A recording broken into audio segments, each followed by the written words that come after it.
1885 में बना एक ऐसा आलीशान महल जिसके भीतर कदम रखने वाले लोग कभी चैन से नहीं रह पाए। एक या दो नहीं बल्कि पूरे 11 रहस्यमयी हादसों को अपने अंदर समेटे ये है ऑस्ट्रेलिया की सबसे शापी जगह मॉन्टे क्रिस्टो होमस्टेड। 1885 में जब जमींदार क्रॉली का परिवार यहाँ रहने आया तो सब कुछ सामान्य था, लेकिन कुछ ही समय में इस आलीशान बंगले के भीतर ऐसी अनहोनी घटनाएं शुरू हो गयी जिन्होंने यहाँ रहने वाले हर इंसान की जिंदगी को हमेशा के लिए खौफ के साए में धकेल दिया। कहा जाता है कि इस घर के मालिक क्रिस्टोफर क्रॉली के जाने के बाद उनकी पत्नी गहरे सदमे में चली गईं और अगले 23 सालों तक वो इस घर के एक अंधेरे कमरे में कैद रही, जहाँ से वो अपने पूरे जीवन में सिर्फ 2 बार ही बाहर निकली। पर ये तो सिर्फ एक शुरुआत थी।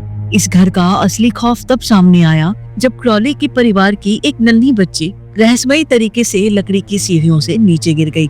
उसकी देखभाल करने वाली नर्स का दावा था कि बच्ची उसके हाथ से अचानक छूटी नहीं थी, बल्कि हवा में मौजूद किसी अदृश्य साए ने उसे जबरदस्ती नीचे धक्का दे दिया था। इस इंसिडेंट के बाद ही घर की एक फीमेल एम्प्लॉय ऊपरी मंजिल के बालकनी से नीचे गिर गई और उसकी सांसें हमेशा के लिए थम गई। पर सबसे बड़ी अनहोनी तब हुई जब परिसर के अस्तबल में सो रहा एक लड़का रात के अंधेरे में अचानक भड़की एक मिस्टीरियस आग की चपेट में आ गया और इसके पहले कि कोई उसे बचा पाता सब कुछ खत्म हो चुका था। कहा जाता है कि उन 11 रहस्यमयी हादसों की गूंज आज भी इन सोने कमरों में जिंदा है।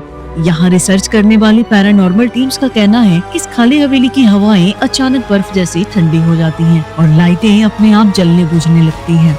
जनवरी 2025 में इस शापित हवेली के दरवाजे टूरिस्ट के लिए हमेशा के लिए बंद कर दिए गए और आज ये $1.9 मिलियन में बिकने के लिए लिस्टेड है। क्या आप इस घर को खरीदना चाहेंगे? कमेंट्स में बताओ।